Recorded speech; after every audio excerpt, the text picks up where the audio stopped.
और बड़ी खबर आ रही है दिल्ली से, जहां बुराड़ी में तेंदुआ दिखा है। जगतपुर के बायोडायवर्सिटी पार्क में दिखा है तेंदुआ।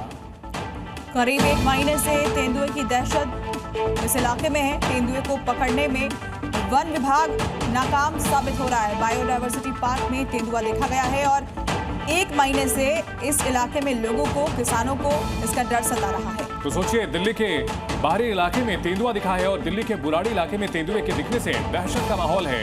तेंदुआ बेहद खतरनाक जानवर होता है जो कि पेड़ पर चढ़ सकता है, मकानों पर चढ़ सकता है, दीवार फांद सकता है और ऐसे में तेंदुए की दहशत बुराड़ी में देखने को मिली है।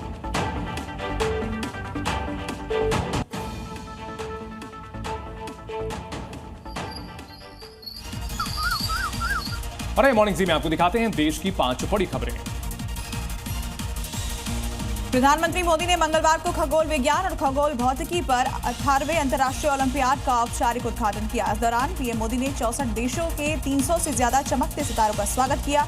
पीएम मोदी ने अंतर्राष्ट्रीय ओलंपियाड को संबोधित करते हुए इसे देश में परंपरा और नवाचार का संगम बताया।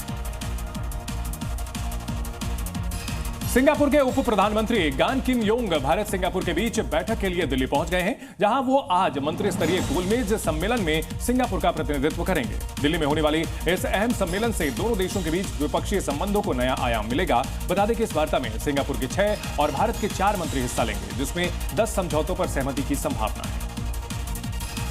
भारत की पहली हाइड्रोजन ट्रेन जल्द पटरी पर दौड़ने के लिए तैयार है। रेल मंत्री अश्विनी वैष्णव ने खुद इसका ऐलान किया है। बता दें कि भारत की पहली हाइड्रोजन ट्रेन एक ऐतिहासिक कदम है जो देश को हरित परिवहन की दिशा में आगे बढ़ाने वाला है। ये ट्रेन भारत के रेलवे नेटवर्क को और भी ज्यादा पर्यावरण अनुकूल और आधुनिक बनाने के मिशन का हिस्सा है।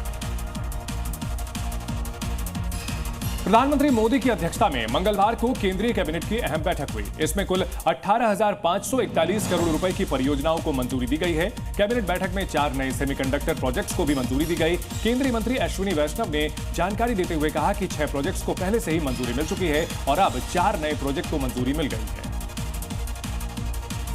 स्वतंत्रता दिवस से पहले बॉर्डर पर सुरक्षा घेरे को बढ़ा दिया गया है। इस दौरान भारतीय सेना ने जम्मू कश्मीर के कुपवाड़ा सेक्टर में नियंत्रण रेखा पर बोफोर्स फील्ड गन का प्रदर्शन किया, जिसकी तस्वीरें भी सामने आई। इस दौरान सुरक्षा बलों ने तिरंगे के साथ देशभक्ति के नारे लगाए और दुश्मन को कड़ा संदेश दिया।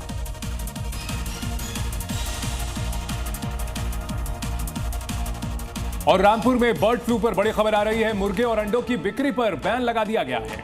अगले 21 दिनों तक बिक्री पर फिलहाल रोक रहेगी। जिले भर में प्रशासन की तरफ से इसका ऐलान किया गया है। सभी अस्पतालों को इस दौरान अलर्ट पर रखा गया है।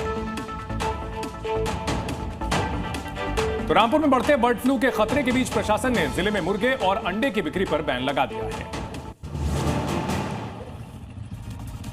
बर्ड फ्लू की दस्तक के बाद प्रशासन अलर्ट है। जिले के सभी अस्पतालों को अलर्ट पर रखा गया है। खुद जिले के डीएम हालात पर नजर रखे हुए हैं। हालात पर नजर रखने के लिए एक कंट्रोल रूम बनाया गया है। जिले में अगले 21 दिन तक मुर्गे और अंडों की बिक्री पर पूरी तरह पाबंदी लगाई गई है। साथ ही चिकन परोसने वाले रेस्टोरेंट को भी सख्त हिदायत दी गई है।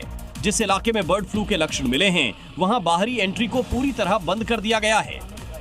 रामपुर में बर्ड फ्लू की पुष्टि के बाद पड़ोसी जिले भी पूरी चौकसी बरत रहे हैं।